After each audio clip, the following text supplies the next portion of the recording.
পিট পিট করে তাকালো ইমা। বুঝতে পারছে না সে বেঁচে আছে নাকি মরে গেছে। চোখ ঘুরিয়ে আশেপাশে তাকিয়ে বুঝতে পারলো নিজের রুমের বেডে শুয়ে আছে। এতটা কেয়ারলেস কেন তুমি?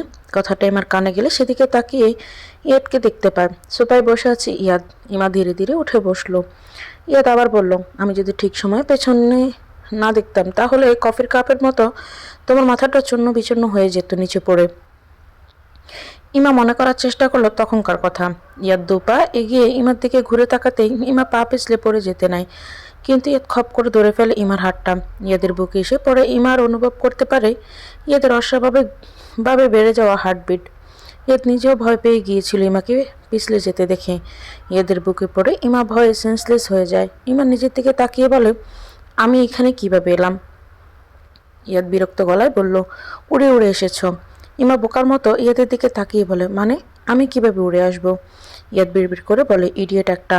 ইমা ব্রুকুচকে বলে, কি বলছেন? বিড়বিড় করে ইয়াদ রাগ দেখিয়ে বলে, আজ থেকে তোমার ছাদে যাওয়া বন্ধ।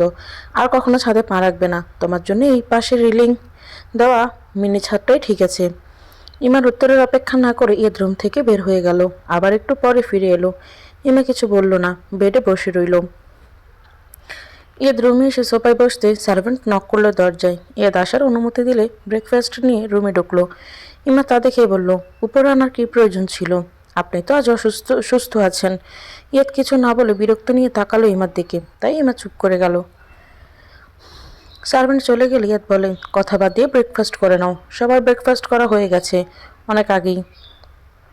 ইমা ঘড়ির দিকে তাকিয়ে দেখলো 9টা বেজে গেছে। আর এবারে 8টায় সবাই ব্রেকফাস্ট করে, যার যার মতো বের হয়ে যায়। ইয়াদ ইমার জন্য অপেক্ষা না করে খেতে শুরু করলো। তাতে ইমার অভিমান হলেও কিছু বলল না, চুপচাপ খেয়ে নিল। খাওয়া শেষ করে ইয়াদ ফ্রেশ হয়ে এসে রেডি হতে লাগলো। ইমা তা দেখে বলল, আপনি রেডি হচ্ছেন কেন? কোথায় যাবেন আপনি? ইয়াদ নিজের কাজ করতে করতেই বলল, আমি কাউকে কৈফিয়ত দেওয়া পছন্দ করি না। কথাটা আবার মনে করিয়ে দিতে হচ্ছে কেন? ইমা খাবার প্লেটটা সাইড টেবিলে রেখে উঠে দাঁড়িয়ে বলল, আপনি এখনো পুরোপুরি সুস্থ নন। এখনই কোথায় যাবেন? আবার ইয়াদ আনমনে বলল, অনেক কাজ জমে আছে, আমার বসে থাকলে চলবে না। ইমা ব্রুকুচকে বলল, কিসের কাজ? সুস্থ হলে সারাদিন কাজ করিয়েন, আমি কিছু বলবো না, কিন্তু এখন কোথাও যেতে দিব না। ইয়াদ ইমাকে সম্পূর্ণ উপেক্ষা করে রুম থেকে বের হয়ে গেল। ইমা ডাকতে থাকলেও ইয়াদ সেদিকে কোনো রিয়াকশন না দিয়ে চলে গেল। ইমা নাক ফুলিয়ে বেডে বসে পড়ল। বিড়বিড় করে বলল, এই লোক জীবনেও আমার কথা শুনবে না, বদ লোক একটা। আবার অসুস্থ হলে আমি একদম রুমের বাইরে ফেলে দিয়ে আসবো একে।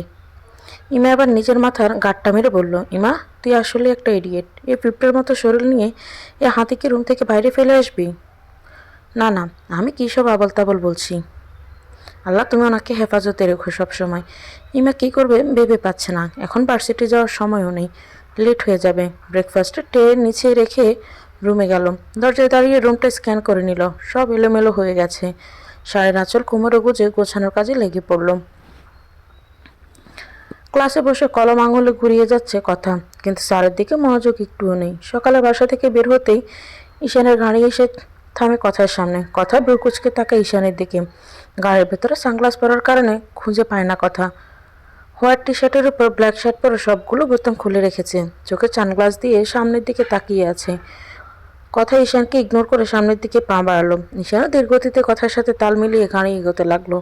অনেকটা পথ হাঁটার পরেও ঈশানের কোনো পরিবর্তন হলো না দেখে কথা থেমে গেল। বিরক্ত হয়ে ঈশানের দরজার সামনে দাঁড়িয়ে হালকা নিচু হয়ে বলল, কি সমস্যা আপনার? আমার সাথে এভাবে পিছু পিছু আসছেন কেন? ঈশান এদিক ওদিক তাকিয়ে বলল, আমাকে বলছেন? কথার রাগ মাথায় চড়ে গেল ঈশানের কথা শুনে। তবু চোখ বন্ধ করে জোরে একটা শ্বাস ছেড়ে রাগ কন্ট্রোল করে বলল, এখানে আপনি ছাড়া অন্য কেউ আছে? ঈশান আশেপাশে তাকিয়ে বলল, না তা তো নেই, কিন্তু আমি তো আপনার পিছু নিচ্ছি না।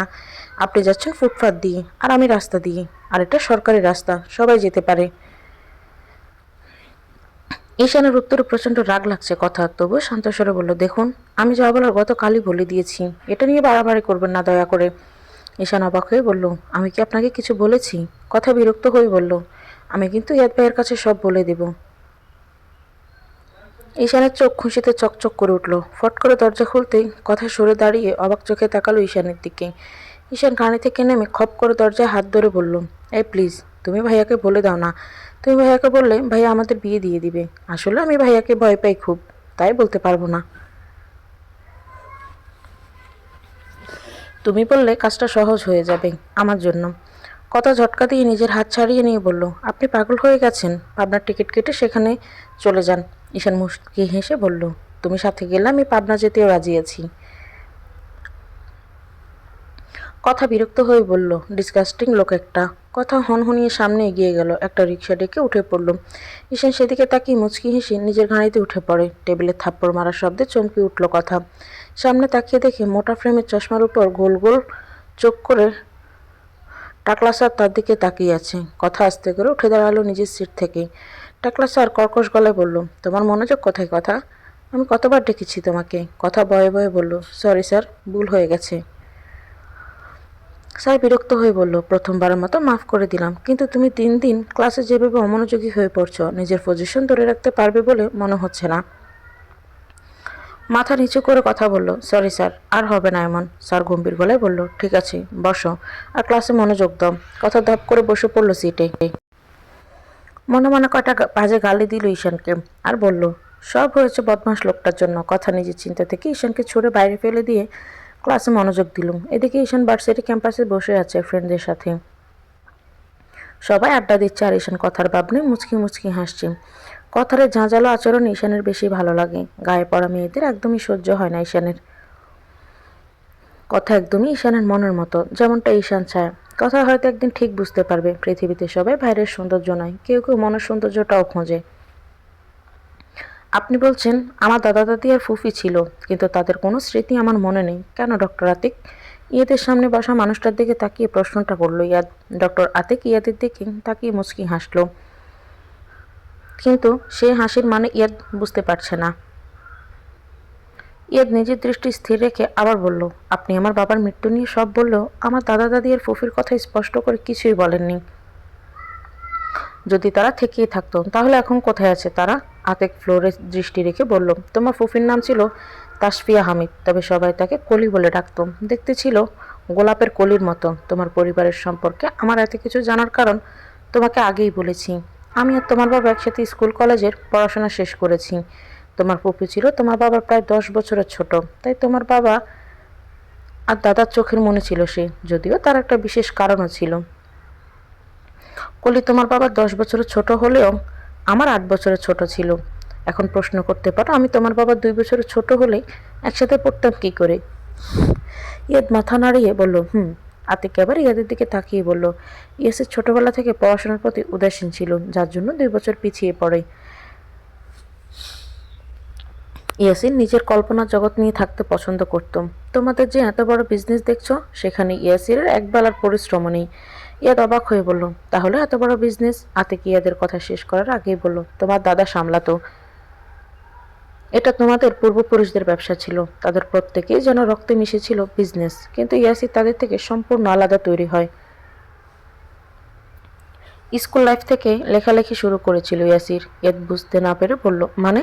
আতিক উঠে দাঁড়িয়ে সামনের বুকশিল্পের দিকে এগিয়ে গিয়ে বলল, তোমার বাবা কবি টাইপ মানুষ ছিল, তার কয়েকটা কবিতার বইও বের হয়েছিল সেই সময়। তোমাদের সোসাইটির সাথে একদম অপরিচিত ছিল ইয়াসির। সবাই জানতো তাসফির হামিদ একটা ছেলে আছে, তবে তাকে খুব কম মানুষ চিনত। ইয়াদ কোনো কথা না বলে মনোযোগ দিয়ে শুনছে আতিকের কথা। আতিক দীর্ঘশ্বাস ছেড়ে বলল, ইয়াসিরের কথা আরেকদিন বলবো, আজ কলের কথা জানতে চেয়েছো তার কথাই বলছি। পৃথিবীর প্রায় সব ছেলে কখনো না কখনো বন্ধুর ছোট বোনের প্রেমে পড়ে, কথাটা কোথাও শুনেছিলাম, কিন্তু তার প্রমাণ পাই যখন আমিও পড়েছিলাম কলির প্রেমে। আতিকের শেষের কথায় ইয়াদ চমকে তাকালো আতিকের দিকে। আতিক তা খেয়াল করে মুচকি হাসলো। ইয়াদ বুঝতে পারে না এই লোকটা সিরিয়াস মোডেও কিভাবে মুচকি হাসে। ইয়াদের ভাবনার অবসান ঘটিয়ে আতিক আবার বলেন, ইয়াসির আমার বড় হলেও ওর সাথে আমার বন্ধুত্বটা গভীর হয়ে গিয়েছিল পরিচয় হওয়ার মাত্র 2 মাসের মধ্যে। মাঝে মাঝে তোমাদের বাসায় যাওয়া হতো আমার, তবে কখনো কলিকে দেখিনি আমি। এসএসসি পরীক্ষা শেষে অবসর সময় প্রায় সারাদিন থাকতাম তোমাদের বাড়িতে। একদিন ইয়াসিরের রুমে শুয়েছিলাম আমি, আর ইয়াসির ওয়াশরুমে শাওয়ার নিচ্ছিল। ও রেডি হয়ে গেলে বাইরে যাব, এমন প্ল্যান ছিল আমাদের। বেডে শুয়ে শুয়ে একটা ম্যাগাজিন পড়ছিলাম, তখনই একটা বাচ্চা মেয়ে রুমে ঢুকে বলে, ভাইয়া আমার মাটির পুতুলটা ভেঙে গেছে, আমার এখনই সেম একটা পুতুল চাই। কথাটা আজও আমি স্পষ্ট অনুভব করতে পারি। আমি তাকিয়ে থমকে গিয়েছিলাম কিছু সময়ের জন্য। সাদা ফ্রক পরা, মাথায় সাদা ফিতে দিয়ে চুল বাঁধা 10 বছর বয়সী একটা মেয়ে ঠোঁট উল্টে দাঁড়িয়ে আছে, কিন্তু তার কথা শুনে মনে হচ্ছিল তার বয়স মাত্র 3-4 বছর হবে। আমার বয়স তখন সবে 18। প্রেমে পড়ার বয়স বলা চলে, তাই পড়েও গেলাম সাদা ফ্রক পরা বাচ্চা মেয়েটার প্রেমে। পরে ইয়াসির থেকে জানতে পারলাম কলি বুদ্ধি প্রতিবন্ধী, বয়সের তুলনায় তার মস্তিষ্কের বিকাশ ঘটছে না, তাই তাকে বাইরের দুনিয়া থেকে আড়াল রাখে তার পরিবার। এতটুকু বলে থামলো আতিক। ইয়ে কখনো কল্পনাও করেনি তার জানার বাইরে তার পরিবারের এত কথা লুকিয়ে আছে, তবে সবই রহস্যে ঘেরা। ইয়ে তো তখন যখনই ভাবে হয়তো সব রহস্যের সমাধান সে পেয়ে গেছে, তখনই নতুন রহস্য তার সামনে এসে দাঁড়ায়। সেদিন ডক্টর আতিকের খোঁজে ময়মনসিংহ গিয়েছিল ইয়াদ, কারণ তার আতিকের গ্রামের বাড়ি ময়মনসিংহ। সেখানে গিয়েও পেয়ে যায় আতিকের, আর সাথে নিয়ে এসে নিরাপদ জায়গায় রাখে আতিককে। এখন সেখানেই বসে আছে ইয়াদ। আতিক তাকে অনেক কথাই বলছে, আবার অনেকটা বলছে না। ইয়াদের জানা মতে তার দাদা দাদি মারা গেছেন অনেক আগে, তবে কখনো শোনেনি আর ফুফি সম্পর্কে, সেটা আতিকের থেকেই জেনেছে সেদিন। এখন ইয়াদের প্রশ্ন কোথায় আছে তার ফুফি। ইয়াদ নিজের চিন্তায় বিপদ। তখন আতিক আবার বলে উঠল, কলি সম্পর্কে সেদিন সত্যিটা জানতে পেরে এক মুহূর্তের জন্য থমকে গিয়েছিলাম। অজানা কারণে খুব কষ্ট হচ্ছিল বুকের ভেতরটায়। সেদিনের পর কলিকে আর আমার থেকে আড়াল করার চেষ্টা করা হয়নি। সময় এগোতে থাকে নিজের গতিতে, আর কলির প্রতি আমার অনুভূতিগুলো বাড়তে থাকে। কিন্তু একসময় ধরা পড়ে যায় ইয়াসিরের কাছে। ও সেদিন রাগ করেনি, বরং বুঝিয়েছিল কলির সাথে আমি সুখী হতে পারবো না, কিন্তু আমি ইয়াসিরের কোনো কথা শুনতে নারাজ। ইয়াসির সুযোগ বুঝে সবটা জানায় নিজের বাবাকে। তাসফির সাহেব কোনো রিয়াকশন করেননি তখন, কিন্তু পরে জানান তিনি কি বলবেন বুঝতে পারছিলেন না। তাসফির হামিদের সব থাকলেও মনে শান্তি ছিল না। একমাত্র ছেলেটা সব কিছুতেই উদাসীন, আবার অপরদিকে মেয়েটা বুদ্ধি প্রতিবন্ধী। মেয়েটার এক গতি হবে সেটা কল্পনা করতে পারেনি। তবে আমার বাবা মাকে রাজি করানো সহজ ছিল না, অনেক কষ্টে তাদের মানাতে হয়েছিল। শেষমেশ ঠিক হলো আমার মেডিকেল পড়া শেষ হলে আমার আর কলির 18 বছর হলে বিয়ে হবে। ডাক্তারি পড়ার জন্য আমি চলে যাই ইউকে, কিন্তু যখন ফিরে আসলাম তখন সব এলোমেলো হয়ে গেছে। একটা ঝড় সব লণ্ডভণ্ড করে দিয়ে গেছে। ইয়াদ খেয়াল করলো আতিকের চোখের কোণে পানি চিকচিক করছে। ইয়াদ কাঁপা গলায় বলল, তাহলে ফুফি এখন কোথায়? আতিক শান্ত গলায় বলল, নেই। ইয়াদ চমকে উঠে বলল, নেই মানে? আতিক ফ্লোরে বসে পড়ল ধপ করে, চোখের পানি ছেড়ে দিয়ে বলল, সেদিন তোমার বাবা একটা খুন হয়নি, তার সাথে তার পুরো পরিবার খুন হয়েছিল তোমার মা আর ডিকের হাতে। ইয়াদ সোফা থেকে দাঁড়িয়ে গেল। ইয়াদের মনে হচ্ছে সে শূন্যে ভাসছে, মাথাটা ফাঁকা ফাঁকা লাগছে নিজের কাছে। ইয়াদ কাঁপা গলায় বলল, কি বলছেন এসব?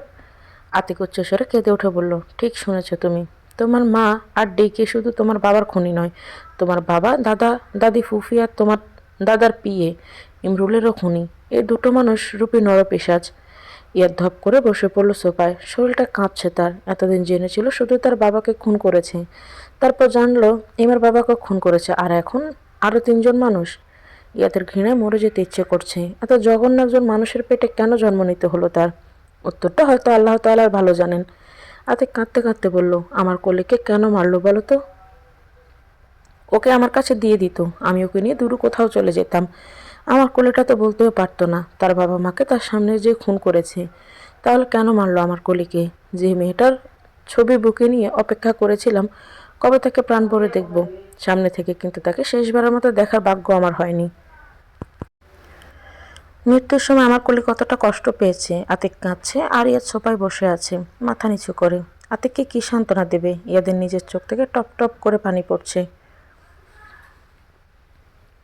আতিক নিজের চোখ মুছে বলল, সেদিন তোমাকে ছেড়ে দিয়েছিল নিজেদের স্বার্থে, না হলে তোমাকে মারতেও হয়তো হাত কাঁপতো না তাদের কারো।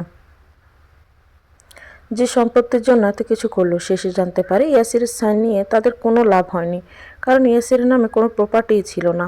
ইয়াসিরের উদাসীনতার জন্য তোমার দাদা তার বেশিরভাগ প্রপার্টি তোমার নামে করে দিয়েছিল তোমার জন্মের পরে, আর বাকিটা কলির নামে। উইলে উল্লেখ ছিল একটা সন্তান জন্ম নেওয়ার আগে কোনো কারণে কলি মারা গেলে তার নামের সব প্রপার্টি বিভিন্ন এতিমখানার নামে চলে যাবে। আর কলির মৃত্যুর পর হয়েছে সেটাই। তোমার নামের প্রপার্টি তোমার 18 বছর হওয়ার আগ পর্যন্ত তোমার অভিভাবক দেখাশোনা করবে। তবে তোমার 18 বছর হলে তোমার প্রপার্টি তুমি বুঝে নিতে পারবে, কিন্তু বিক্রি করতে পারবে না। বিক্রি করতে বা কাউকে দিতেও পারবেন না। এই দুটোর জন্য বিয়ের পর তোমার স্ত্রীর সিগনেচার লাগবে বিক্রি করতে বা কারো নামে উইল করে দিতে। আর তোমার ক্ষেত্রে কোনো সন্তান জন্মের পূর্বে কোনো কারণে মৃত্যু হলে সব বিভিন্ন চ্যারিটির হাতে চলে যাবে। তবে তুমি আর তোমার স্ত্রী একসাথে মিলে বিক্রি বা কারো নামে উইল করে দিতে চাইলে সেটা করতে পারবে। ইয়াদ অবাক হয়ে শুনছে আতিকের কথা। তার দাদা এত প্যাচ কেন লাগিয়ে রেখেছে বুঝতে পারছেন না, নাকি তাসফির হামিদ রুবিনা সম্পর্কে আগেই জেনে গিয়েছিলেন বলে এত প্ল্যান করে সব সাজিয়ে রেখেছিল, যাতে ইয়াসির কলি বা ইয়াদের ক্ষতি করে কারো লাভ না হয়, বরং লস হয়। ইয়াদ বুঝতে পারল তার দাদা খুব তীক্ষ্ণ বুদ্ধির অধিকারী ছিলেন। কাছেরটা না ভেবে দূরেরটা ভাবতো সবসময়। ইয়াদ শান্তভাবে বলল, আপনি এত কিছু কিভাবে জানলেন? আপনি তো তখন ইউকে ছিলেন যখন এসব ঘটেছিল। আতিক নিজের চোখ মুছে ফ্লোর থেকে উঠে সোফায় ভালো করে বসলেন। আর তারপর বলল, আমি যখন ফিরে আসি তখন এসব ঘটে যাওয়ার প্রায় 3 মাস পেরিয়ে গেছে। দেশে ফিরে ছুটে যাই হামিদ মঞ্জিলে, কিন্তু সেখানে তালাবদ্ধ, গেট ছাড়া কিছু দেখতে পাই না। গেটের বাইরে থেকে দেখে মনে হচ্ছিল এ বাড়িতে মানুষের পা পড়ে না কয়েক মাস পেরিয়ে গেছে। আমি পাগল হয়ে যাই কলির চিন্তায়, কাকে জিজ্ঞেস করব ভেবে কুল কিনারা পাই না। হঠাৎ আমার মনে পড়ে অফিসের কথা, তাই দেরি না করে তোমাদের অফিসের পথ ধরি। অফিসে গিয়ে জানতে পারি 3 মাস আগে তাসফির হামিদ আর তার স্ত্রী কন্যা গাড়ি অ্যাক্সিডেন্টে মারা গেছে। আমার দুনিয়া থমকে গিয়েছিল, মনে হচ্ছিল কান দিয়ে গরম ধোঁয়া বের হচ্ছে। আমার কলিয়ার এই পৃথিবীতে নেই, সেটা আমি বিশ্বাস করতে পারছিলাম না। চিৎকার দিয়ে অজ্ঞান হয়ে ফ্লোরে লুটিয়ে পড়ি। চোখে মুখে পানির ছিটা পড়তে জ্ঞান ফিরে আমার। কোনো রিয়াকশন ছাড়া উঠে বসতেই জানতে চাই তোমার বাবার কথা। উত্তরে শুনতে পাই সে মিটিং রুমে অফিসের মিটিং করছে। তার বাবার মৃত্যুর পর সেই নাকি বিজনেসের হাল ধরেছে। এত শখ খাওয়ার পর আরও একটা শখ, যে ছেলে জীবনে অফিসে পা রাখেনি সে নাকি পুরো বিজনেসটা সামলাচ্ছে। অবাক হলেও পরে ভাবলাম হয়তো পরিস্থিতি এখানে এনে দাঁড় করিয়েছে। ওয়েটিং রুমে বসে তার জন্য অপেক্ষা করতে লাগলাম আর নিজের চোখের পানি মুছতে লাগলাম 2 হাতে। এতটুকু বলে আতিক থামলো। গলা শুকিয়ে গেছে তার। উঠে গিয়ে ডাইনিং টেবিল থেকে পরপর 2 গ্লাস পানি ডক ডক করে পান করে নিল। ইয়াদের চোখ দুটো লাল হয়ে গেছে, রাগ, ঘৃণা, কষ্ট আর প্রতিশোধের নেশায়। একটা মিশ্র অনুভূতি হচ্ছে ইয়াদের। আতিক পানি পান করে আবার নিজের জায়গায় গিয়ে বসলো। কিছু সময় চুপ থেকে আতিক আবার বলল, ইয়াসিরকে দেখে আমি যতটা না অবাক হয়েছিলাম তার থেকে বেশি অবাক হয়েছি তার কথা শুনে। আমাকে জিজ্ঞেস করেছিল আমি কে আর কাকে চাই। প্রথমে ভেবেছিলাম অনেকগুলো বছর পর দেখেছি তাই হয়তো চিনতে পারছে না, কিন্তু যখন আমার নাম শুনেও চিনতে না পারলো তখন আমার সন্দেহ হয়। কিছু না বলে চলে আসি অফিস থেকে। কিছুতেই হিসাব মিলাতে পারছিলাম না কি হচ্ছে এসব। 2 দিন পর এখানকার একটা নামকরা প্রাইভেট হসপিটালে আমার জয়েন করার কথা ছিল। 2 দিন হন্যে হয়ে নিজের মনের প্রশ্নগুলোর উত্তর খুঁজে বেরিয়েছি, কিন্তু ফলাফল শূন্য। অন্যদিকে কলির শূন্যতা আমাকে গ্রাস করেছিল একটু একটু করে। হতাশ হয়ে হসপিটালে জয়েন করি, কিন্তু সেখানে যা দেখতে পাই তাতে কি রিয়াকশন দেওয়া উচিত সেটাও ভুলে গিয়েছিলাম। ঈদ কৌতূহল নিয়ে তাকিয়ে আছে আতিকের দিকে। এতগুলো দিন অনেক চেষ্টা করেও তার থেকে বেশি কিছু জানতে পারেনি ইয়াদ। যখন যতটুকু বলার ইচ্ছে হয়েছিল ততটুকুই বলেছি, আর ইয়াদ চাইলেও ওনার উপর জোর করতে পারেনি। কারণ কোনো কারণে ওনার মানসিক অবস্থার অনেকটা অবনতি ঘটেছে সেটা জানতে পেরেছিল ইয়াদ। জোর করলে ওনার ক্ষতি হতে পারে, আর ইয়াদের কাছে এখন অনেক গুরুত্বপূর্ণ ব্যক্তি উনি, তাই কখনো জোর করেনি। যতটুকু বলেছেন ততটুকুই শুনে গেছে। মানসিক অবনতির কারণে তখন বুঝতে না পারলেও এখন ভালো করেই বুঝতে পারছে ইয়াদ তার ফুফিকে যে এই মানুষটা পাগলের মতো ভালোবাসত।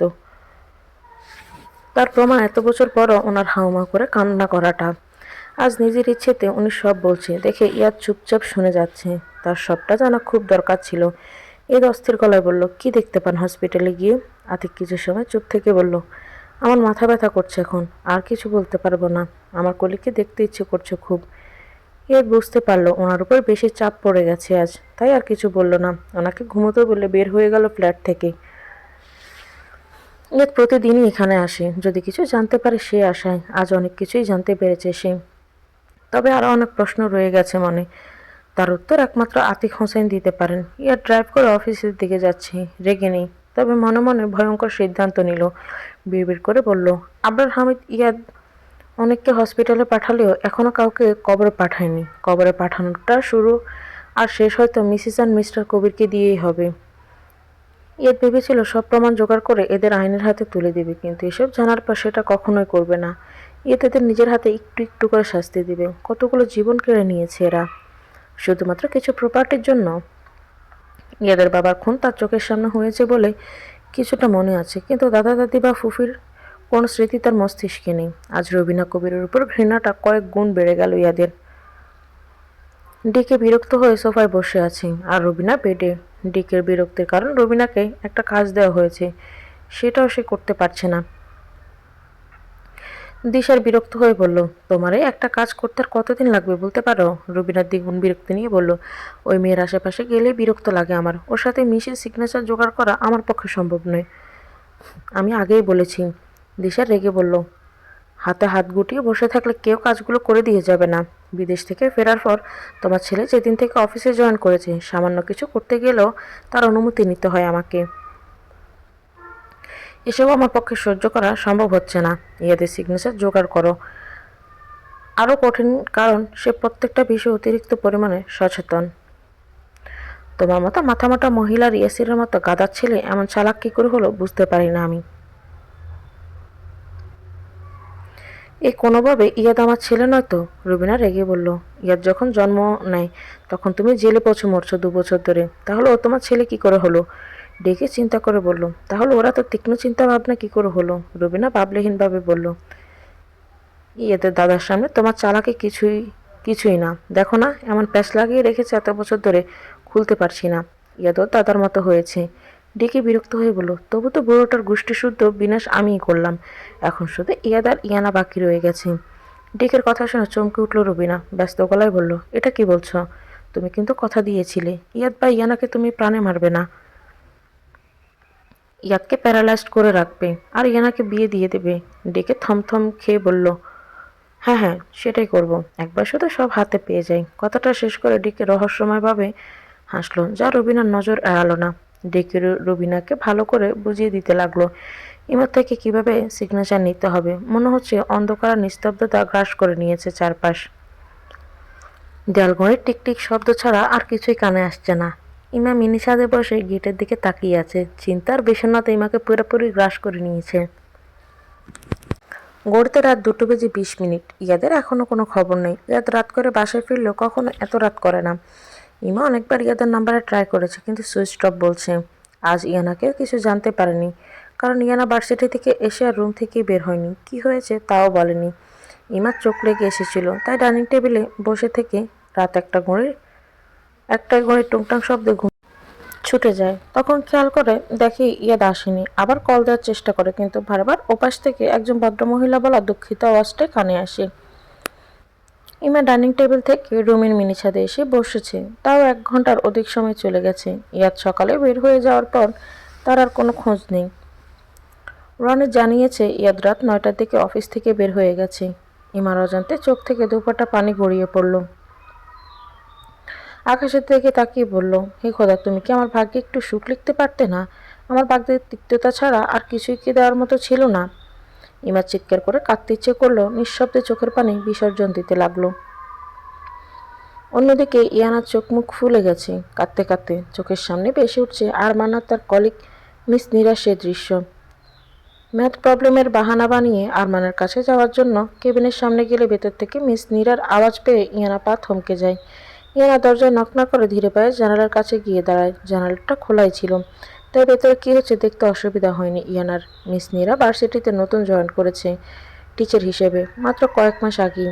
আরমানের সামনে হাঁটুমুড়ো বসে আছে আর হাতে একগুচ্ছ টকটকে লাল গোলাপ নিয়ে। ইয়ানা চমকে উঠল ভেতরের দৃশ্য দেখে। ইয়ানার মনে আরমানের প্রতি ভালো লাগাটা ভালোবাসায় রূপ নিয়েছে অনেক আগেই। সেটাই ইয়ানা ঠিক বুঝতে পেরেছে। তাই তো নানান অজুহাতে চেষ্টা করেছে আরমানের কাছে যাওয়ার, তার সাথে কথা বলার।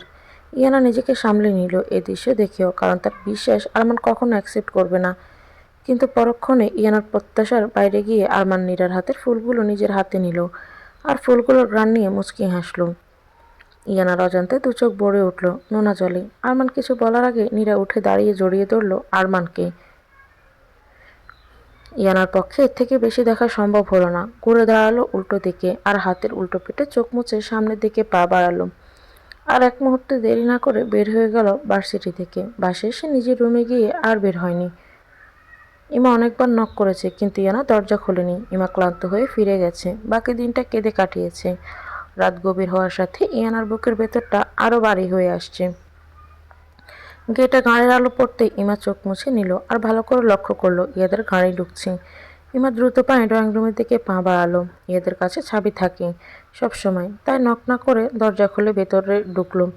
ইমা ড্রয়িং রুমে পা ফেলতে চমকে উঠল। ইয়াদ এলোমেলো পা ফেলে রুমের দিকেই আসছে।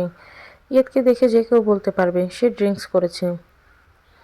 ইমার পা যেন জমে গেছে, নাড়াতে পারছে না জায়গা থেকে। বিয়ের রাতের দিনে ইমা একটা সিগারেট খেতে দেখেনি ইয়াদকে। প্রচণ্ড রেগে গেলে মিনি ছাদে ঝুলানো পাঞ্চিং ব্যাগে পাগলের মতো পাঞ্চ করতে দেখেছে। তবে আজ ইয়াদ ড্রিঙ্কস করেছে, সেটা কিভাবে স্বাভাবিকভাবে নিবে ইমা? কি হয়েছে ইয়াদের, কেন এমন করছে তার উত্তর খুঁজতে ব্যস্ত ইমা। ইয়াদকে হোঁচট খেয়ে পড়ে যেতে দেখেই ইমা দাঁড়িয়ে থাকতে পারল না, দ্রুত গিয়ে ধরে ফেললো। ইয়াদ ইমার দিকে তাকিয়ে ইনোসেন্ট একটা হাসি দিল। মদের বিশ্রীগন্ধে ইমার পেটের সব বের হয়ে আসার উপক্রম, তবুও ধরে রইল ইয়াদকে। কখনো ড্রিঙ্কস না করার কারণে এতটুকুতেই নেশা হয়ে গেছে পুরো। অন্য সময় হলে ইমা হয়তো মন্ত্রমুগ্ধর মতো ইয়াদের হাসিটা উপভোগ করত, কারণ ইয়াদকেই প্রথম হাসতে দেখল ইমা। তবু এই অবস্থায় ইমা চোখ সরিয়ে নিল ইয়াদের থেকেই। ইয়াদকে ধরে রুমের দিকে পা বাড়ালো। রুমে নিয়ে বেডের কাছে যেতে ইয়াদ বেডের কার্নিশে ধাক্কা লেগে ইমাকে নিয়ে বেডে পড়ে গেল।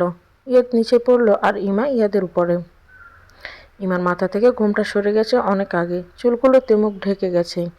ইয়াদ নিজের হাতে চুলগুলো সরিয়ে কানের পেছনে গুজে দিল। নেশাগ্রস্ত গলায় বলল, তুমি না অনেক সুন্দর, একদম সদ্য ফোটা নীল পদ্মের মতো। ইচ্ছে করে দু চোখ ভরে দেখতে থাকি। ইয়াদের গলায় আমার কথা শুনে ইমার কান গরম হয়ে উঠল। ইমা যদিও জানে ইয়াদ এসব নিজের সজ্ঞানে বলছে না, আর কোনোদিন বলবে কিনা তাও জানা নেই।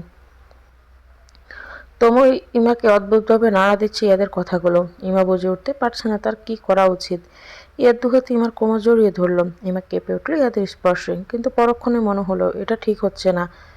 ইয়াদ এখন নিজের মধ্যে নেই। ইমা ইয়াদের হাত ছাড়িয়ে উঠতে গেলে ইয়াদ ইমার হাত টেনে আবার নিজের উপর ফেলে দেয়। ইয়াদ কাঁপা গলায় বলল, আমার মাও খুব সুন্দর, আর সেই সৌন্দর্যের মায়াজালে আটকে গিয়েছিল আমার বাবা। কিন্তু আমি সেই ভুল কখনোই করব না। এই পৃথিবীতে আবার আমার মতো নতুন কোনো ইয়াদের আগমন হতে দিব না। তুমিও আমার মায়ের মতো ধোকা দিবে, তাই না ইমা? বলো না ইমা। চমকে উঠল ইয়াদের কথায়। কি বলছে এসব? ইমা কিছুই বুঝতে পারছে না। ইমা কাঁপা গলায় বলল, কি বলছেন আপনি এসব? ইয়াদ অসহায় গলায় বলল, বলো না ইমা, তুমি আমার মায়ের মতো ধোকা দিবে, ধ্বংস করে দিবে আমার সাজানো পৃথিবীটা, যেমনটা আমার মা করেছে তুমিও করবে? ইমা স্তব্ধ হয়ে গেছে ইয়াদের কথা শুনে। ইমা জানে ইয়াদের মা কতটা জঘন্য একজন মানুষ, আর সেই ছবিগুলো তার প্রমাণ। কিন্তু ইয়াদ কিভাবে ভাবলো ইমাও তার মায়ের মতো হতে পারে? ইমার নিজের বলার ভাষা হারিয়ে ফেলেছে। ইমার উত্তর না পেয়ে ইয়াদের চোয়াল শক্ত হয়ে গেল। ইমাকে নিজের উপর থেকে বিছানায় ফেলে ইমার গলা চেপে ধরল। ইমা কিছু বুঝে ওঠার আগে ইয়াদ দাঁতে দাঁত চেপে বলল, কথা বলছিস না কেন তুই? আমি তোকে কিছু জিজ্ঞেস করছি, তার উত্তর কেন দিচ্ছিস না? আমার কথা কানা যাচ্ছে না তোর? তুইও করবি ওই জঘন্য মহিলার মতো? তুইও তো ওই মহিলার মতো মায়াবী, আর না চাইতেও আমি আমার বাবার মতো এই ভুল করে ফেলেছি। আমিও আটকা পড়ে গেছি তোর এই মায়াবী চোখের মায়াজালে।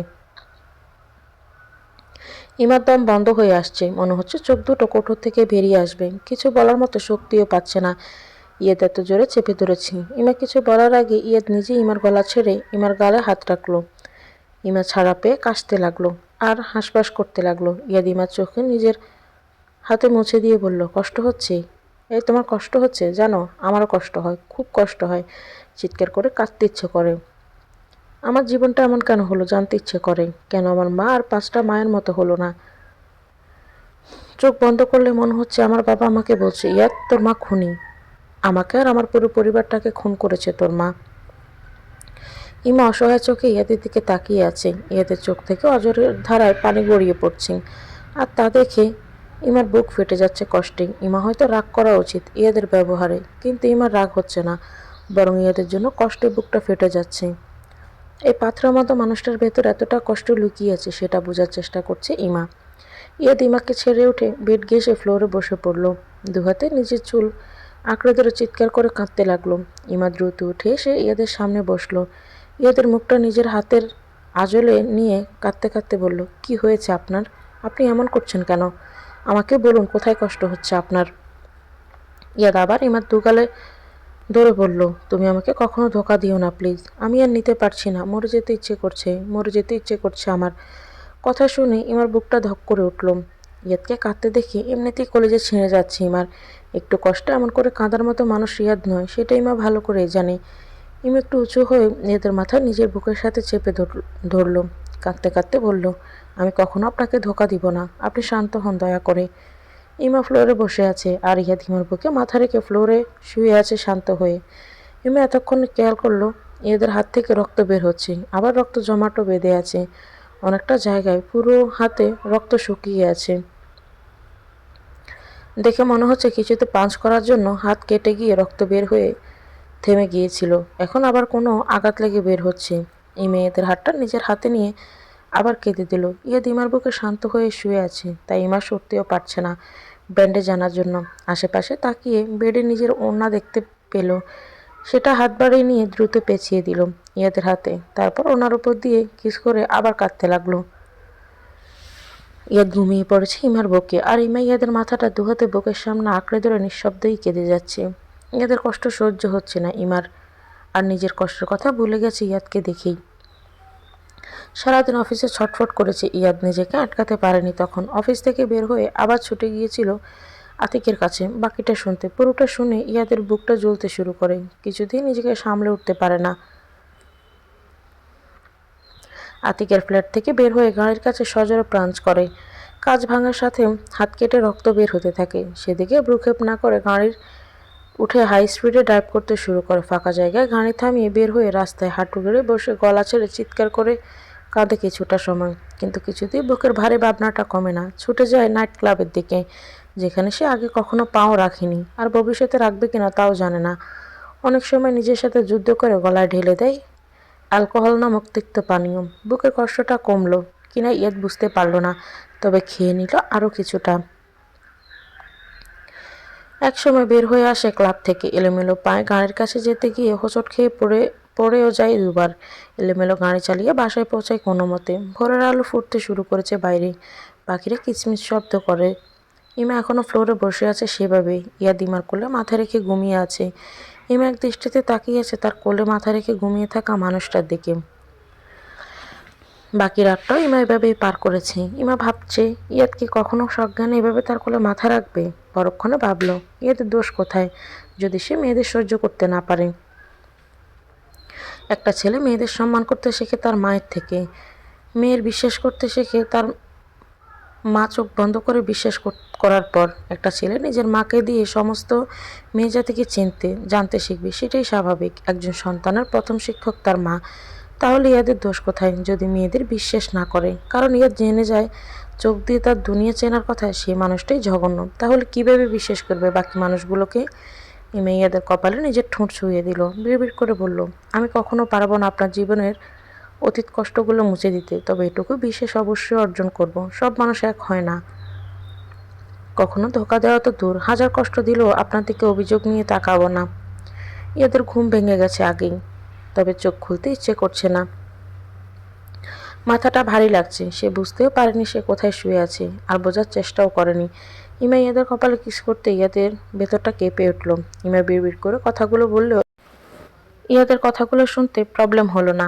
ইমার এত কাছে থাকার জন্য চোখ বন্ধ অবস্থায় ইয়াদ অনুভব করতে পারল সে কোথায় আছে। ইমার কথাগুলো শুনতে চোখের কোণে বেয়ে পানি গড়িয়ে গেল। সবটা মনে না পড়লো, রাতের অনেক কথাই আবছা মনে পড়ে গেল। ইমা ইয়াদের চোখের কোণে পানি ঠিকই খেয়াল করলো।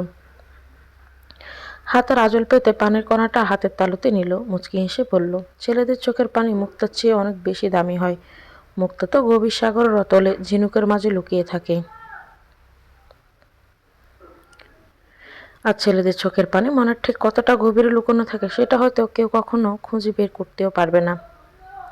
মুক্তা তো খুঁজলেই পাওয়া যায়। ইয়াদ মনে মনে বলল, তোমাকে আর প্রমাণ করতে হবে না সব মানুষ এক হয় না, তার প্রমাণ তুমি প্রথম থেকেই দিয়ে এসেছো। গত রাতে তোমার সাথে যে বিহেভটা করেছি জানি না তার জন্য সরাসরি কখনো ক্ষমা চাইতে পারবো কিনা, তাই মনে মনে চেয়ে নিলাম।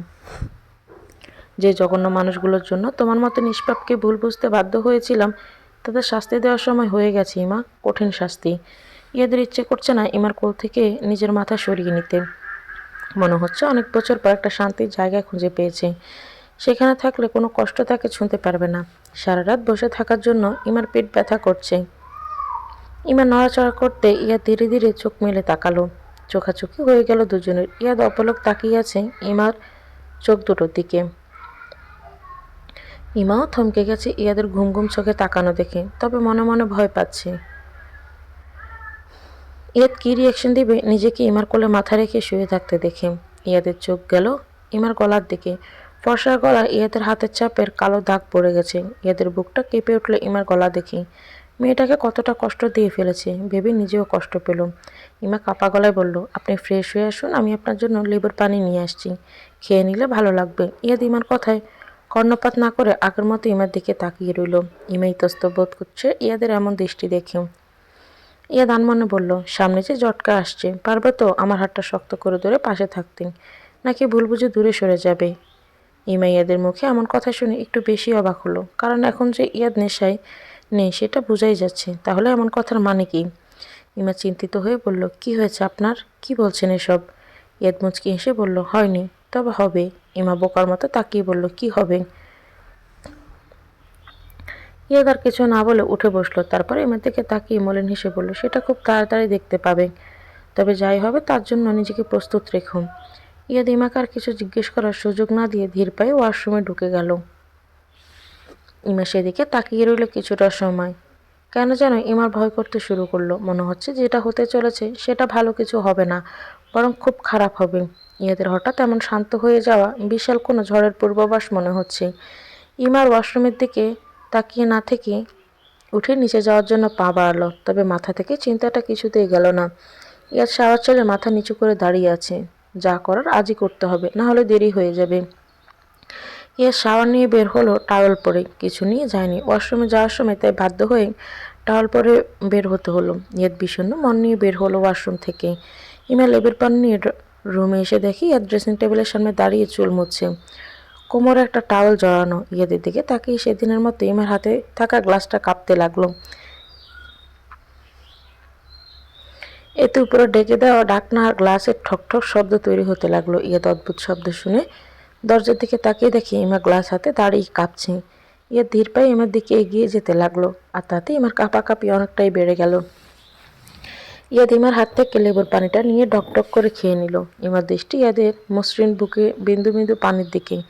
ইয়াদ ইমার দিকে তাকিয়ে মৃদু হাসলো, আবার ড্রেসিং টেবিলের সামনে দাঁড়িয়ে বলল, ইয়ানা কি উঠেছে? ইয়াদের মুখে ইয়ানার কথা শুনে ইমার বুকটা ধক করে উঠল। ইয়াদের চিন্তা ইয়ানার কথা সে ভুলেই গিয়েছিল। এখন ইয়াদকে যদি বলে ইয়ানা গতকাল দুপুর থেকে ঘরবন্দি করে রেখেছে নিজেকে, তাহলে ইয়াদ তাকে কি করবে কে জানে। ইয়াদ ব্রুকুচকে তাকিয়ে বলল, কি হলো, কথা বলছো না কেন? ইমা আমতামতা করে বলল, ইয়ে মানে?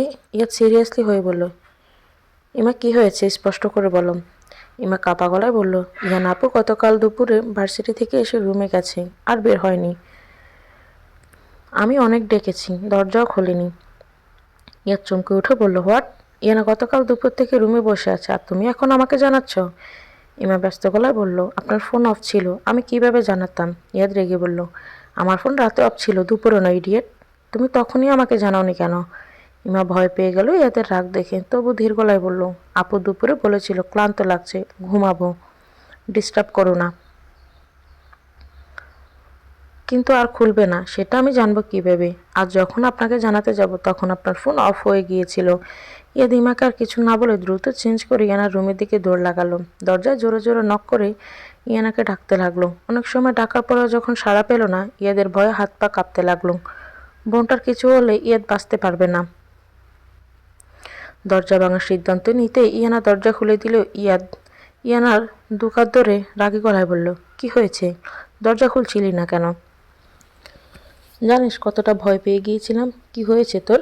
ইয়াদ এতগুলো প্রশ্ন শেষে ইয়ানার দিকে খেয়াল করলো। বোনের মুখের দিকে তাকিয়ে ইয়াদের কলেজা কেঁপে উঠল, চোখ মুখ লাল টকটকে হয়ে ফুলে আছে। ইয়াদ ইয়ানার মুখটা দুহাতে ধরে বলল, কি অবস্থা করেছিস নিজে, কি হয়েছে বোন? আমাকেও বলবি না? ইয়ানা শান্ত গলায় বলল, ভাইয়া গতকাল মাথা ব্যথা করছিল, তাই ভার্সিটি থেকে এসে শাওয়ার নিয়ে ঘুমিয়ে পড়েছিলাম। ঘুম ভাঙা অনেক রাতে, তারপর আর ঘুমোতে পারিনি, তাই এমন দেখাচ্ছে। বোরের দিকে একটু চোখ লেগে গিয়েছিল, তাই আর শুনতে পাইনি ডাকছিলে। ইয়ানার কথার সাথে মুখের অবস্থান মিল পেল না ইয়াদ। মুখ দেখে মনে হচ্ছে সারা রাতে এক ফোঁটাও ঘুমায়নি ইয়ানা, তবু কথা বাড়ালো না। ইয়ানার মাথায় হাত রেখে বলল, ফ্রেশ হয়ে রেডি হয়ে নে, এক জায়গায় নিয়ে যাব তোকে। ইয়ানা ইয়াদের দিকে তাকিয়ে বলল, কোথায়? ইয়াদ মলিন হেসে বলল, গেলেই দেখতে পাবি। আর ঈশানকেও বল, ও আমাদের সাথে যাবে। ইয়ানা মাথা নাড়িয়ে সম্মতি জানালো। ইয়াদ চলে গেল নিজের রুমের দিকে। ইমা ইয়াদের পাশে দাঁড়িয়েছিল, সেও চলে গেল ইয়াদের পিছু পিছু। ইমা রুমে ঢুকে পেছন থেকে বলল, কোথায় যাবেন? ইয়াদ রেডি হতে হতে বলল, গেলেই দেখতে পাবে। আজ আমার জীবনের আরও একটা অধ্যায় তোমাদের সামনে আসবে। রেডি হয়ে নাও তাড়াতাড়ি করে।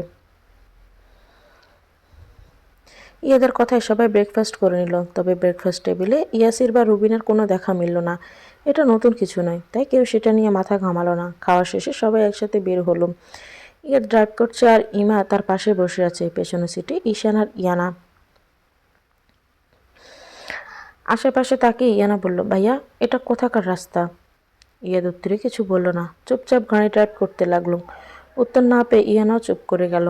প্রায় জঙ্গলে ঘেরা একটা পুরনো বাড়ির সামনে ইয়াদ গাড়ি থামালো। আশেপাশে তাকিয়ে সবার গায়ে কাঁটা দিয়ে উঠল। সকালবেলায় মনে হচ্ছে সন্ধ্যায় হয়ে গেছে। ইয়ানার ইমা তো ভয়ে রীতিমতো কাঁপাকাঁপি শুরু করে দিয়েছে। ইয়ানা ভয়ে ভয়ে বলেই ফেলল, ভাইয়া তুমি আমাদের ভূতের বাড়ি কেন নিয়ে এসেছ? ইয়াদ কিছু না বলে সামনে আগাতে লাগলো, আর তার পিছু পিছু সবাই। পায়ের নিচে শুকনো পাতা শব্দে গা শিউরে উঠছে বারবার। ঈশানের পায়ের নিচে একটা গাছের শুকনো ঢাল পড়লে মট করে ভেঙে গেল। ইমা চিৎকার করে ইয়াদের হাত আঁকড়ে ধরে ফেলল। আরিয়ানা ভয়ে চোখ বন্ধ করে বিড়বিড় করে দোয়া পড়ছে। ইয়াদ সেদিকে নজর না দিয়ে সামনের দিকে একটা গোডাউনের মতো জায়গায় নিয়ে এগিয়ে গেল। ঈশান ইয়ানাকে ধাক্কা দিয়ে সামনে যাওয়ার ইশারা করল। ইয়াদ সামনে যেতে ভেতর থেকে দরজা খুলে গেল।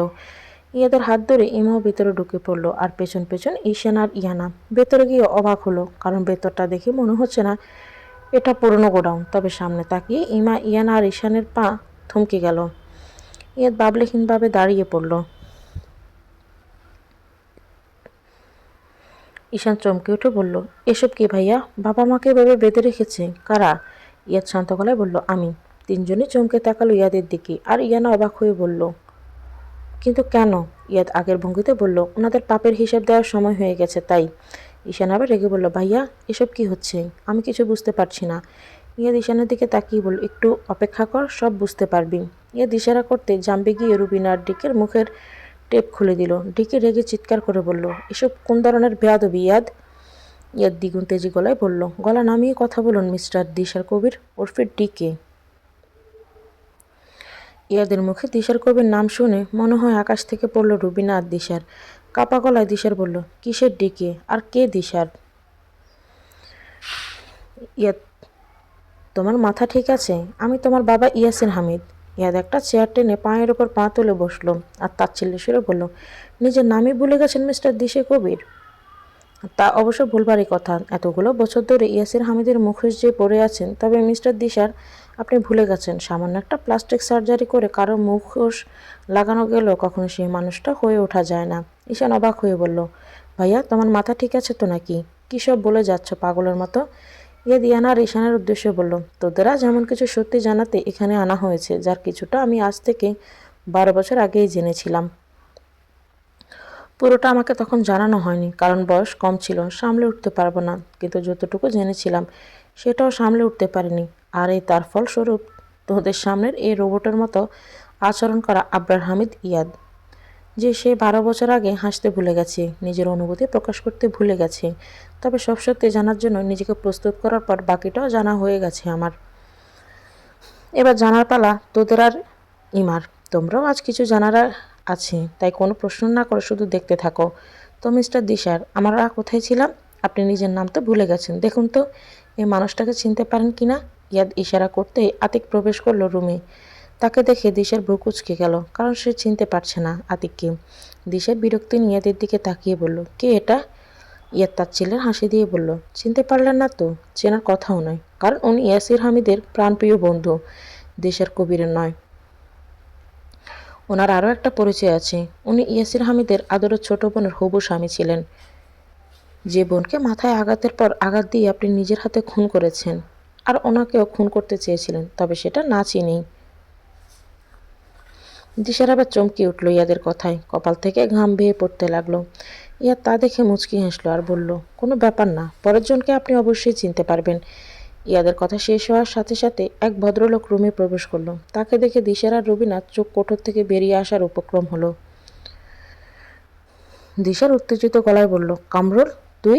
ইয়াদ মুচকি হেসে বলল, যাক, চিনতে পেরেছেন তাহলে নিজেদের পার্টনারকে। রুবিনা কথা বলতে ভুলে গেছি, এত বছর পর তাদের সত্যিটা এভাবে সামনে আসবে কখনো ভাবেনি তারা কেউ। দুজনের আর বুঝতে বাকি রইল না ইয়াদের আর কিছুই অজানা নেই। দিশা রেগে বলল, কামরু, তুই আমার থেকে এতগুলো টাকা নিয়ে বলেছিলি জীবন আর কোনোদিন আমাদের সামনে আসবি না, আর সত্যিটা কেউ কোনোদিন জানতেও পারবে না। ইয়াদ শান্ত গলায় বলল, সত্য কোনোদিন চাপা থাকে না মিস্টার দিশার, আজ হোক বা কাল সত্যি সামনে আসবেই।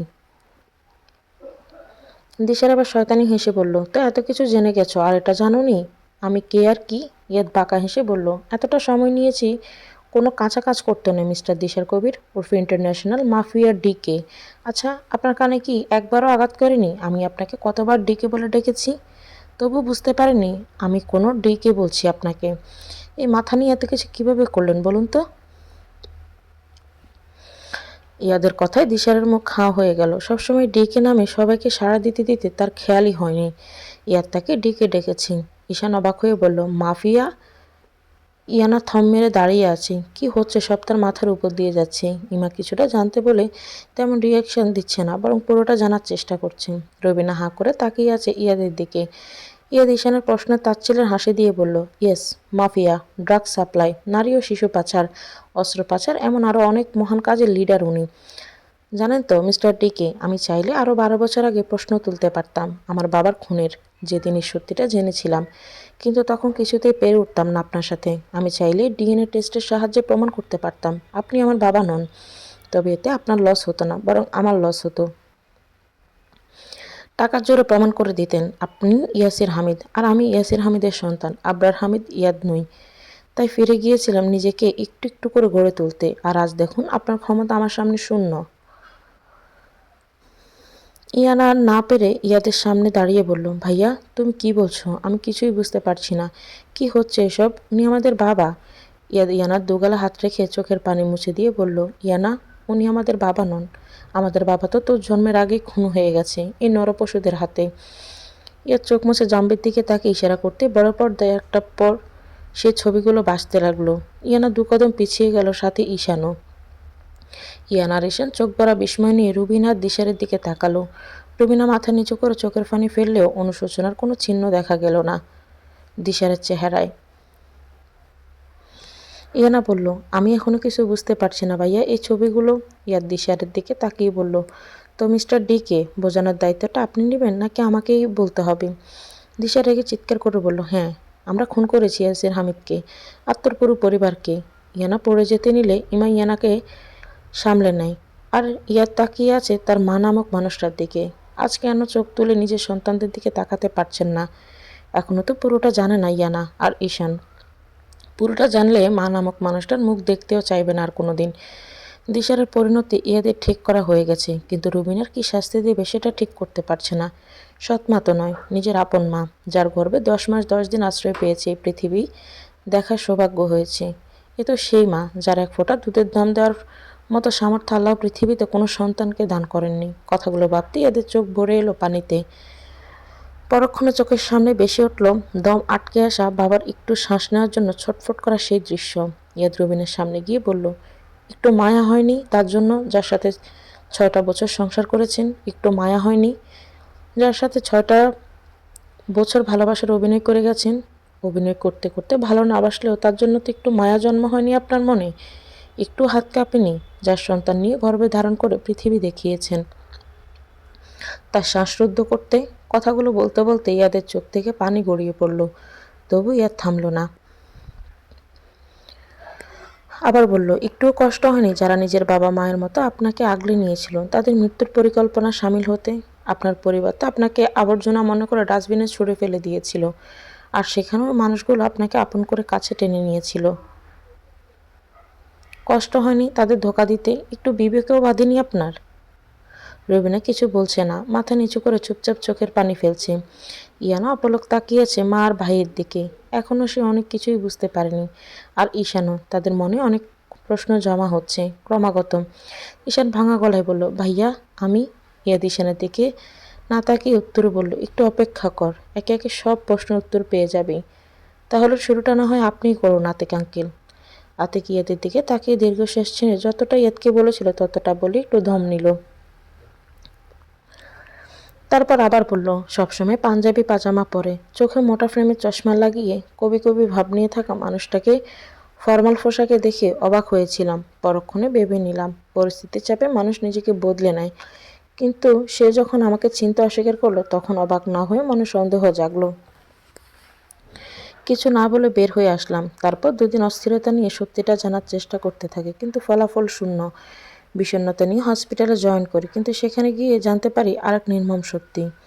ইয়াসির আমাকে পুরো পরিবারের ছবি পাঠাতো, তাই ছোট্ট ইয়াদ আর রুবিনাকেও আমি চিনতাম, কিন্তু রুবিনা আমার সম্পর্কে জানতো না। হসপিটালের করিডোরে লেডি ডক্টরের হাত আঁকড়ে ধরে কিছু বলছে রুবিনা। একটু দূরে হওয়ার তাদের কথা আমি শুনতে পারি না। লেডি ডক্টর রুবিনাকে উপেক্ষা করে সামনে এগিয়ে আসে, আর রুবিনা পাশের সিটে বসে পড়ে চিন্তিত মুখ নিয়ে। লেডি ডক্টরের থেকে জানতে পারি রুবিনা 4 মাসের প্রেগনেন্ট, আর সে বাচ্চাটা রাখতে চাইছে না। কিন্তু 4 মাসে এসে অ্যাবর্শন করলে তার নিজের জীবনে ঝুঁকি আছে, তাই ডক্টর না করে দিয়েছে। এতটুকু বলে দম নিল আতিক। ইয়ানার চোখের পানি বাদ মানছে না। সেই সন্তান যে ইয়ানা সেটা বুঝতে আর বাকি নেই কারো।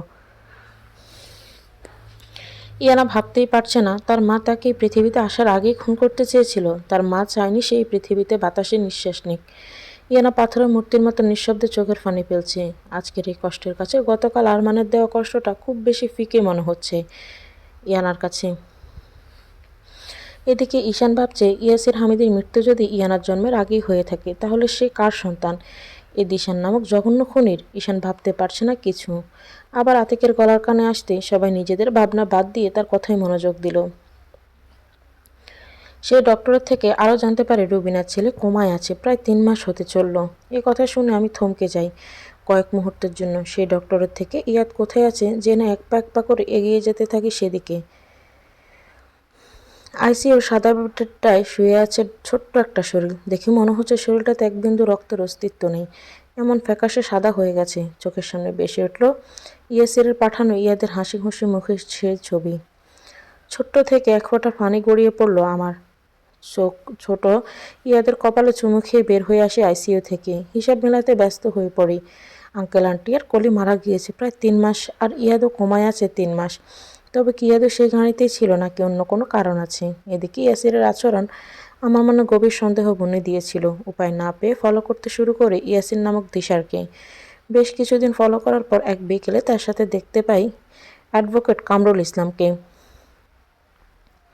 সে ছিল তাসফির হামিদের অ্যাডভোকেট। তাসফির হামিদের সকল আইনি কার্যক্রম কামরুল দেখে।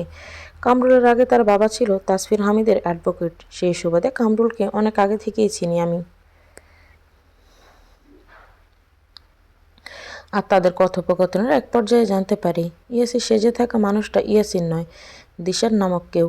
আর ইয়াসিরকে তারা খুন করেছে। রাগে দুঃখে ইচ্ছে করছিল শেষ করে দেয় ওদের, কিন্তু নিজেকে আটকে রাখি, কারণ ওদের সাথে আমি পেরে উঠতাম না। বুদ্ধি করে সব ভিডিও রেকর্ড করে রাখি নিজের ফোনে। চলে আসি সেখান থেকে, আর সময় বুঝে কামরুলকে আটকে ভিডিও দেখিয়ে ভয় দেখাই। আর কাজও হয়ে যায়। ভয়ে সব বলে দেয় কামরুল, কিন্তু আমি কি করব বুঝতে পারি না, কারণ ওদের সামনে আমার কোনো ক্ষমতাই ছিল না। তাই সময়ের অপেক্ষা করতে থাকি, আর ইয়াদের চিকিৎসা আমি করতে শুরু করি। তখন একমাত্র ভরসা ছিল ইয়াদ। সময় যেতে থাকে, কিন্তু ইয়াদের কোনো উন্নতি হয় না। এদিকে রুবিনার কোলে আবার জন্ম হয় ফুটফুটে এক কন্যা সন্তানের, যাকে প্রথম কোলে নিয়েছিলাম আমি নিজে। শেষের কথাটা বলে আতিক ইয়ানার দিকে তাকিয়ে মুচকি হাসলো, আর ইয়ানা অসহায় দৃষ্টিতে তাকালো আতিকের দিকে। আজ বুঝতে পারছে কেন তার কোনো গুরুত্ব ছিল না তার বাবা মায়ের কাছে। আতিক আবার বলল, ফুটফুটে মেয়েটার দিকে তাকিয়ে কেঁদে দিয়েছিলাম। ইয়াদের জন্মের পর ইয়াসির ফোনে আমাকে প্রায় বলতো, এখন আমার একটা রাজকন্যা হলে আমার রাজ্যটা সম্পূর্ণ হবে রে আতিক। ইয়াসির তখন বুঝতে পারেনি সে ছোড়া বালির উপর নিজের ভালোবাসার রাজ্য তৈরি করছে, আর এক সময় তা তলিয়ে যাবে সেই বালির নিচেই। ইয়ানাকে কোলে নিয়ে ইয়াদের কাছে গিয়েছিলাম। ইয়াদ সুস্থ থাকলে হয়তো একটা পুতুলের মতো বোন পেয়ে খুশিতে লাফাতো। ইয়ানার ছোট্ট ছোট্ট আঙুল ডগা দিয়ে ইয়াদের কপালে স্পর্শ করাই অদ্ভুতভাবে লক্ষ্য। তখন ইয়াদের একটু ইমপ্রুভ লক্ষ্য করি। নার্স ইয়ানাকে যখন রবিনার কোলে দেয়, সে চরম বিরক্তি নিয়ে তাকায় ছোট্ট পুতুলটার দিকে, আর দরজার বাইরে ছলছল চোখে দেখতে থাকি সেই দৃশ্য। এসব শুনে কলেজে ছিঁড়ে যাচ্ছে ইয়ানার। কষ্টে বুকটা ভারী হয়ে আসছে। তীব্র ঘৃণা নিয়ে তাকালো রুবিনার দিকে। সে এখনও আগের মতো মাথা নিচু করে কুমিরের কান্না কাঁদছে। তাতে ইয়ানার মন গড়ল না, বরং ঘৃণায় চোখ ফিরিয়ে নিল। ঈশান, ইয়ানার ইমা মুখের ভাষা হারিয়ে ফেলেছে এসব শুনে। আতিক চোখের পানি মুছে মুচকি হেসে বলল, ইয়ানার জন্মের কয়েকদিনের মধ্যে ইয়াদের জ্ঞান ফিরে আসে। তখন রুবিনা ইয়াদের পাশে বসেছিল। ইয়াদকে সুস্থ হতে দেখে খুশিতে চকচক করে ওঠে তার চোখ। আমিও পাশে দাঁড়িয়ে ইয়াদের মেডিকেল ফাইল চেক করছিলাম। ইয়াদ জ্ঞান ফেরার পর তার সামনে খুন হওয়ার সে দৃশ্য মনে পড়ে যায়, আর তা নিয়ে প্রশ্ন করতে থাকে। জ্ঞান হারানোর আগে লাস্ট সেটাই দেখেছিল সে। কিন্তু রুবিনা বাজে স্বপ্ন বলে কাটিয়ে নেয়। পুরোপুরি সুস্থ হওয়ার জন্য আরও কয়েকটা দিন ইয়াদ হসপিটালেই ছিল। কিন্তু আমি তাকে কিছুই বলতে পারিনি, কারণ ইয়াদ তখন অনেক ছোট, তাই কিছু করতে পারতো না। তাই আমি ঠিক করি সঠিক সময়ের ইয়াদকে সব জানাবো। ইয়াদ বড় হতে থাকে আর আমিও খোঁজ নিতে থাকি ওর। কিন্তু হঠাৎ করে ইয়াদ উধাও হয়ে যায়। খোঁজ নিয়েও জানতে পারি ইয়াদকে বিদেশে পাঠিয়ে দেওয়া হয়েছে। অনেকগুলো বছর পর ইয়াদকে দেখতে পাই আবার সে হসপিটালেই। সে তখন আর ছোট নেই, 18 বছর হয়ে গেছে তার। প্রথমে তাকে দেখে চেনা চেনা লাগছিল, কিন্তু চিনতে পারিনি। ইয়াদের বন্ধুরা যখন তাকে ইয়াদ বলে ডাকে তখনই চমকে উঠে ভালো করে তাকাই তার দিকে। রুবিনের সাথে অনেকটাই মিল আছে ইয়াদের চেহারায়, তাই চিনতে পারি ইয়াদকে। সন্দেহ দূর করার জন্য পুরো না জেনে নিলে আর কোনো সন্দেহ থাকে না। ইয়াদের সাথে কথা আছে বলে আমার কেবিনে নিয়ে যাই তাকে। আমার আর ইয়াসিরের কাঁধে হাত ধরে তোলা একটা ছবি তাকে দেখাই আর নিজের পরিচয় দিই। একটু বিশ্বাস অর্জন করে ইয়াদকে জানাই ইয়াসির সেজে থাকা মানুষটা তার বাবা বা ইয়ানার বাবা ইয়াসিন নয়। ইয়াদ আমার কথা বিশ্বাস করে না, তাই সেদিনের দিশার আর কামরুলের কথোপকথনের ভিডিও দেখাই। অনেক বোঝানোর পর ইয়াদ বিশ্বাস করে। আমাকে আর প্রচণ্ড রেগে বের হয়ে আসতে নিলে আমি পেছন থেকে বলি তাড়াহুড়ো করে কিছু না করতে, তাহলে সে নিজের বাবার মৃত্যুর বদলা নিতে পারবে না। সেদিন চাইলেই সবটা বলতে পারতাম ইয়াদকে, কিন্তু ইয়াদ সামলে উঠতে পারতো না। ইয়াদের 18তম জন্মদিনে ইয়াদ কেন এত রেগে বাড়ি ফিরেছিল সেটা আজ বুঝতে পারলো সবাই। ইয়ানা নিজের ভাইয়ের দিকে তাকিয়ে কেঁদে দিল। এতগুলো বছর ধরে কষ্টগুলো একা নিজের মধ্যে পুষে রেখেছিল। আজ বুঝতে পারছি ইয়াদের হঠাৎ পরিবর্তন হয়ে যাওয়ার কারণ। একা একা কতটা কষ্ট আর যন্ত্রণা সহ্য করেও তাকে আঁকলে রেখেছে ভেবে হু হু করে কেঁদে উঠল ইয়ানা। আতিক খানিকটা বিরত নিয়ে আবার বলল, তার 2 দিন পরে ইয়াদ আমাকে কিছু না জানিয়েই ইয়ানাকে নিয়ে ফিরে যায় ইউকে, আর আমি ইয়াদকে খুঁজতে থাকি। সেটাই আমার কাল হয়ে দাঁড়ায়। ইয়াদকে খুঁজে না পেলেও দিশারের লোকের নজরে এসে যাই আমি। অতীতের কিছু যদি ইয়াদকে জানাই, সেই ভয়ে ইয়াসিন আমাকে খুন করার আদেশ দেয়। নিজের জীবন বাঁচাতে পালিয়ে চলে যায় আমার গ্রামের বাড়ি ময়মনসিংহে, কারণ ইয়াদকে আরও অনেক কিছুই জানানো বাকি ছিল আমার। সেগুলো জানানোর জন্য হলেও আমাকে বেঁচে থাকতে হতো। কয় মাস আগে ইয়াদ আমাকে আবার খুঁজে বের করে আমার গ্রাম থেকে। আতিকের কথা শেষ হতে পুরো রুমে নিস্তব্ধতা বিরাজ করতে লাগলো। সবার চোখেই পানি, একমাত্র দিশা ছাড়া। প্রচণ্ড বিরক্ত লাগছে দিশারে। সে বুঝতে পারছে তার লোকজন কোথায়, এখনও আসছে না কেন। ইয়াদ নিজেকে একটু সামলে কঠিন গলায় বলল, তো অ্যাডভোকেট কামরুল ইসলাম, আপনি কেন ধোঁকা দিলেন আমার দাদাকে? সে তো আপনাকে অনেক ভরসা করত, যতটা জেনেছি। কামরুল অনুতপ্ত গলায় বলল, লোভ জিনিসটা খুব জঘন্য। একবার কারো মনে বাসা বাঁধলে তার ভালো খারাপের জ্ঞান থাকে না। রবিনাথ দিশার প্রতারণার দায়ে একবার জেলে গিয়েছিল। তাদের কেস আমি লড়ি। দিশারা রবিনাথ সম্পর্কে চাচাতো ভাই বোন। তাদের এমন চরিত্রের কথা জানতে পেরে পরিবার থেকে তাদের বের করে দেয়। কেস লড়ার জন্য ওদের সম্পর্কে অনেক কিছুই জানতে পারি আমি। সেই কেসের জন্যই আমি রবিনাথ দিশারকে চিনি। জামিন করানোর কয়েক মাস পর দিশার আবার জেলে যায়, কিন্তু এবার তাকে বাঁচাতে পারি না আমি। তারা 5 বছরের জেল হয়। দিশারের সাথে রুবিনাকে না দেখে ভেবেছিলাম হয়তো ভালো হয়ে গেছে। তাসফির স্যার একদিন আমাকে তার বাসায় ডাকে, কিন্তু সেখানে গিয়ে রুবিনাকে দেখে চমকে যায়। রুবিনা আমাকে দেখে ভয়ে কেঁপে ওঠে আর ইশারায় হাত জোর করে বলে কাউকে কিছু না জানাতে। রুবিনাকে দেখে মনে হচ্ছিল সে প্রেগনেন্ট, তাই তাকে একটা সুযোগ দিলাম। রুবিনা আমাকে জানায় সে ভালো হয়ে গেছে, আমি যেন তার সংসার নষ্ট না করি। আমিও বিশ্বাস করিনি। তবে একদিন রুবিনা দিশারের সাথে জেলে দেখা করতে গেলে আমি দেখে ফেলি। তখন ইয়াদের বয়স কয়েক মাস হবে। আমি তাসফির স্যারকে সব জানাই, কিন্তু সে বিশ্বাস করতে চায় না। ওদের কেস লড়ার জন্য ওদের অনেক তথ্য আমার কাছে ছিল, তাই সেগুলো দেখে অবিশ্বাস করতে পারে না। তাসফির স্যার প্রচণ্ড তীক্ষ্ণ বুদ্ধিমত্তার মানুষ ছিলেন আর দূরদর্শী। আমাকে বলেন উইল রেডি করতে, আর তার কথা মতো করেও ফেলি আমি। তবে এত সবের কিছু জানতো না ইয়াসির। সে ছিল তার নিজের জগৎ নিয়ে। দেখতে দেখতে কেটে যায় 5 বছর, আর দিশারে ছাড়া পাওয়ার দিন এসে যায়। উল করলেও সেটা কাউকে জানতে দেয়নি স্যার। যেদিন দিশা ছাড়া পায় সেদিন রাতে আমি হামিদ মঞ্জিলে যাই স্যারকে জানাতে, কিন্তু গেট থেকে গার্ড জানায় তাসফির স্যার বাইরে গেছেন মেয়ে আর স্ত্রীকে নিয়ে। অজানা কারণে মনে হলো এসে যখন পড়েছি তাহলে ইয়াসিরের সাথে একবার দেখা করে যাই। ইয়াসির কখন কোথায় যায় সেটা কেউ জানে না, তাই গার্ড বলতে পারলো না ইয়াসির বাসায় আছে কিনা। বাড়ির ভেতরে যাওয়ার জন্য পা বাড়াতে হন্তদন্ত হয়ে বাসা থেকে বের হয়ে আসে স্যারের পিয়ে ইমরুল আবিয়াত। ইমা চমকে উঠে নিজের বাবার নাম শুনে আর বিস্ফোরিত গলায় বলে, আমার বাবা? কামরুল ইমার দিকে তাকিয়ে বলল, হ্যাঁ তোমার বাবা ইমরুল আবিয়াত। ইমা চমকে বলল, এসবে আমার বাবা কোথা থেকে এলো? কামরুল মুচকি হেসে বলল, তোমার বাবার ভাগ্য তাকে সেখানে টেনে নিয়ে গিয়েছিল। ইমরুলের সাথে আমার নামের মিল থাকার জন্য তাকে আমি ছোট ভাই ডাকতাম। সবসময় স্যারের সাথে থাকতো বলে আমার সাথেও ভালো সম্পর্ক হয়ে গিয়েছিল। দেখলে বড় ভাই বলে অস্থির হয়ে যেত। কিন্তু সেদিন হন্তদন্ত হয়ে বের হওয়ার সময় আমার সাথে ধাক্কা লাগলে প্রচণ্ড ভয় পেয়ে তাকায় আমার দিকে। সরি বলে চলে যেতে চাইলে আমি তাকে আটকে জানতে চাই কি হয়েছে, কিন্তু ও ভয়ে কথা বলতে পারছিল না, রীতিমতো কাঁদছিল ভয়ে। ইমরুল খুব সহজ সরল মনের মানুষ ছিল। ভয়ে কপালে ঘাম চিকচিক করছিল তার। আমাকে কোনো মতে কিছু হয়নি বলে দ্রুত বের হয়ে যায়। অপরাধী অপরাধ করার সময় কিছু না কিছু ভুল করেই। দিশার আর রুবিনার ভুল ছিল, তারা বাসায় মেন ডোর লক করতে ভুলে গিয়েছিল। বাসার সব সার্ভেন্টদের অজ্ঞান করলেও গার্ডদের অজ্ঞান করতে ভুলে গিয়েছিল। আমি ভেতরে গিয়ে বুঝতে পারি ইমরুলের ভয়ের কারণ নিজের পেশার জন্য খুন খারাপি নিয়ে নড়াচড়া করার অভ্যাস আছে। তাই আমি ইমরুলের মতো ভয় পেলাম না। এগিয়ে গিয়ে চিৎকার করে বললাম, কি করছিস তোরা? ইয়াসিরের লাশ সোফায় পড়েছিল আর রক্তমাখা ইয়াদের শরীর ফ্লোরে। আমার গলায়। দুজনেই ভয় পেয়ে আমার দিকে তাকায়। দিশা দ্রুত আমার মুখ চেপে ধরে বলে চিৎকার না করতে, আর আমাকে তাদের পার্টনার হতে বলে। আমি দিশার হাত ছাড়িয়ে চিৎকার করে বলি, তোদের কি মনে হয় তাসফির হামিদের ছেলেকে মেরে তোরা সব পেয়ে যাবি? সেটা তাসফির হামিদ বেঁচে থাকতে কোনোদিন হবে না। উত্তরে দিশা তাচ্ছিলের হাসি দিয়ে জানায়, আগে তাসফির হামিদ তার মেয়ে আর স্ত্রীকে দুনিয়া থেকে সরিয়ে তবেই ইয়াসিরকে সরাতে এসেছি। আমি ধপ করে সোফায় বসে পড়ি আর তারপর বলি, এত কিছু করে তোরা কিছু পাবি না। যে বাচ্চা ছেলেটা রক্তাক্ত হয়ে পড়ে আছে ফ্লোরে, তা কিছু হলে সব সরকারের হাতে চলে যাবে। আমার কথা ওদের মুখ রক্তশূন্য হয়ে যায়। আমার পা ধরে বলে, এখন কি করবে? আমাকে বলে ওদের সাথে থাকলে আমাকে ভাগ দেবে, আর না থাকলে আমাকেও খুন করে দিবে। এক প্রকার বাধ্য হয়ে ওদের সাথে সামিল হই আর ইয়াদকে দ্রুত হসপিটালে নিয়ে যেতে বলি। পরে আমাকে ওদের সব প্ল্যান জানায়। তাসফির হামিদের গাড়ির ব্রেক কেটে দিয়েছিল দিশার। ট্রাকের সাথে ধাক্কা লেগে স্পট ডেট হয় স্যার আর ম্যাডামের, কিন্তু কলি পেছনের সিটে ছিল বলে মারা যায়নি, তবে আঘাত পেয়েছিল। দিশা সবার শ্বাস চেক করে বুঝতে পারে কলি মরেনি, তাই একটা লোহার রড নিয়ে এসে একের পর এক আঘাত করে কলির মাথায়, আর সেও মৃত্যুর কোলে ঢলে পড়েছিল।